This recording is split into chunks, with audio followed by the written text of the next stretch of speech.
कई लोग ये अंदाज़ा लगाते हैं कि क्योंकि इडली साउथ इंडिया में काफ़ी मशहूर है तो इसका आविष्कार भी वहीं से हुआ होगा, लेकिन ऐसा नहीं है। दरअसल जानकारियों के अनुसार इडली की उत्पत्ति करीब 7वीं से 12वीं सदी में इंडोनेशिया में हुई थी। वर्तमान में भी वहाँ ये डिश काफ़ी प्रसिद्ध है और वहाँ के लोग इसे केदली या केदारी के नाम से जानते हैं।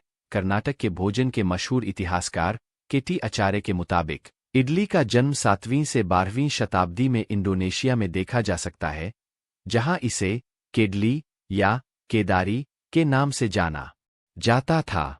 7वीं से 12वीं शताब्दी तक कई हिंदू राजाओं ने इंडोनेशिया पर राज किया और वे जब अपने रिश्तेदारों से मिलने या अपने लिए दुल्हन ढूंढने भारत आया करते थे तो वे अपने साथ शाही खानसामों को भी साथ लाते थे। इस तरह इंडोनेशिया की केडली की रेसिपी भारत पहुंची और यहाँ इडली के नाम से मशहूर हुई। इडली के जन्म से जुड़ी एक और कहानी है जिसमें इसका रिश्ता अरब से भी देखा गया है। इनसाइक्लोपीडिया ऑफ फूड हिस्ट्री और दूसरी किताब seed to civilization the story of food में बताया गया है कि भारत में बसे अरब लोग सख्ती से केवल हलाल खाद्य पदार्थों का ही सेवन करते थे और चावल के गोले उनके पसंदीदा विकल्प थे। चावल के गोल टिकिया का आकार थोड़ा फ्लैट भी होता था और अरब इसे नारियल की चटनी के साथ खाया करते थे।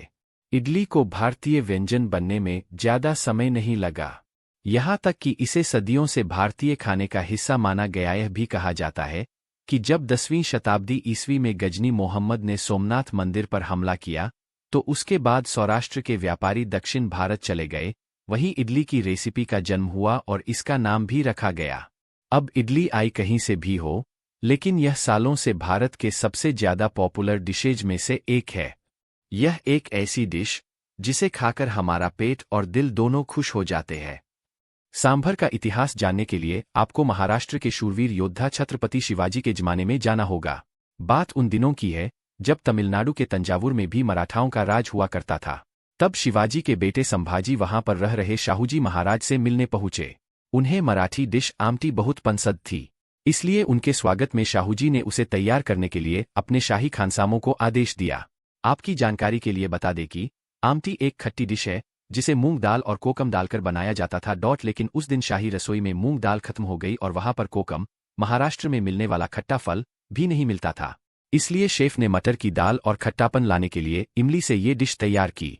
जब इसे संभाजी को परोसा गया तो उन्हें इसका स्वाद बहुत पसंद आया। हालांकि शेफ ने उन्हें बता दिया कि था कि इसे किस तरह तैयार किया गया था। अब चूंकि ये नई डिश थी, इसलिए इसका नामकरण भी उसी समय किया गया।